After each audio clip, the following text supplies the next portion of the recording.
ইনকিলাব মঞ্চের মুখপাত্র শরীফ ওসমান হাদি ইতিমধ্যে সন্ত্রাসীদের গুলির ঘটনায় মৃত্যুবরণ করেছেন। ইন্না লিল্লাহি ওয়া ইন্না ইলাইহি রাজিউন। আমার জানা বিষয় হলো, শরীফ ওসমান হাদির এই মৃত্যু কি শাহাদাতের মৃত্যু হিসেবে গণ্য হবে? প্রিয় দর্শক, কোনো মানুষের মধ্যে যদি আল্লাহর সন্তুষ্টি লাভের আশায় মানুষের কল্যাণ সাধনা, ইনসাফ প্রতিষ্ঠা করা, মুসলিম মিল্লাতের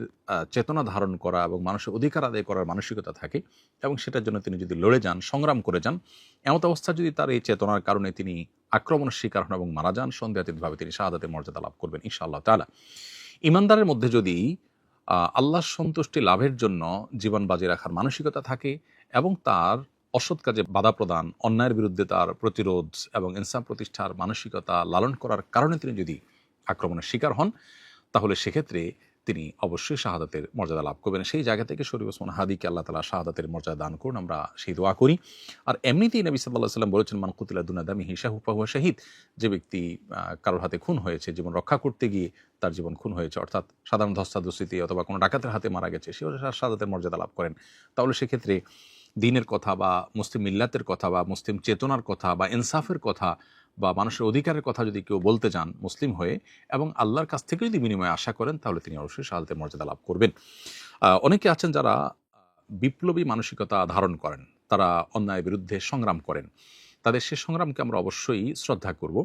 কিন্তু তার মধ্যে যদি আল্লাহর প্রতি বিশ্বাস না থাকে, অথবা তিনি যদি এই সংগ্রামটা করেন তার মানবিক চেতনা থেকে শুধুমাত্র, এর জন্য তিনি আল্লাহর কাছ থেকে কোনো বিনিময় আশা করেন না, আল্লাহর সন্তুষ্টি লাভের আশায় করেন না, কোরআন হাদিসের নির্দেশনার কারণে করেন না, তাহলে সেক্ষেত্রে তার এই আত্মত্যাগটা শাহাদাত হিসাবে বিবেচিত হবে না। শাহাদাত বিষয়টা আসলে নিয়তের সাথে সংশ্লিষ্ট বিষয়। কেউ যদি আল্লাহর সন্তুষ্টির আশায় জীবন বাজি রাখেন, যা করেন তা আল্লাহকে খুশি করার জন্য করেন, তার জীবন মরণ আল্লাহর উদ্দেশ্যে যিনি উৎসর্গ করার জন্য প্রস্তুত থাকেন, তাহলে সেক্ষেত্রে তিনি শাহাদাতের মর্যাদা লাভ করেন। আমরা দোয়া করি শরীফ ওসমান হাদির সমস্ত ভুল ত্রুটি মাফ করে আল্লাহ তাআলা তাকে শাহাদাতের সর্বোচ্চ মাকাম দান করেন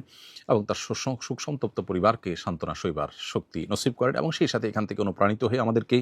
আল্লাহর সন্তুষ্টির লাভের আশায় জীবন বাজি রাখার মানসিকতা আমাদেরকে ধারণ করার তৌফিক দান করুন। বস্তুবাদের এই পৃথিবীতে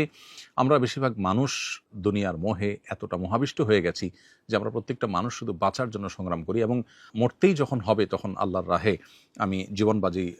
রেখে যেন মরতে পারি, আমি যেন অন্যায়ের বিরুদ্ধে কথা বলতে গিয়ে যেন আমার মৃত্যু হয়, আমার মৃত্যুটা যেন শাহাদাতের মৃত্যু হয়, আল্লাহর সন্তুষ্টি লাভের আশায় যেন আমি জীবন বাজি রাখতে পারি, সেই চিন্তা, সেই চেতনা আমাদের প্রত্যেকটা মানুষের মধ্যে থাকা দরকার, এজ এ ইমানদার আমাদের মধ্যে থাকা দরকার। আল্লাহ রাব্বুল আলামিন শরীফ ওসমান হাদির ভালো গুণগুলো দিয়ে আমাদের তরুণ সমাজকে ভরে দিন এবং সেই তরুণ সমাজকে অন্যায়ের বিরুদ্ধে ইনসাফ প্রতিষ্ঠার জন্য, ন্যায় নিষ্ঠ হওয়ার জন্য এবং মুসলিম মিল্লাতের কল্যাণ সাধন করবার জন্য এবং আল্লাহর সন্তুষ্টির উদ্দেশ্যে মানবতার কল্যাণ সাধন করবার জন্য সবাইকে দুনিয়ার লোভ মোহের ঊর্ধ্বে উঠে আল্লাহর উদ্দেশ্যে নিজের জীবনকে উৎসর্গ করার এবং নজরানা পেশ করার তৌফিক আমাদেরকে দান করুন।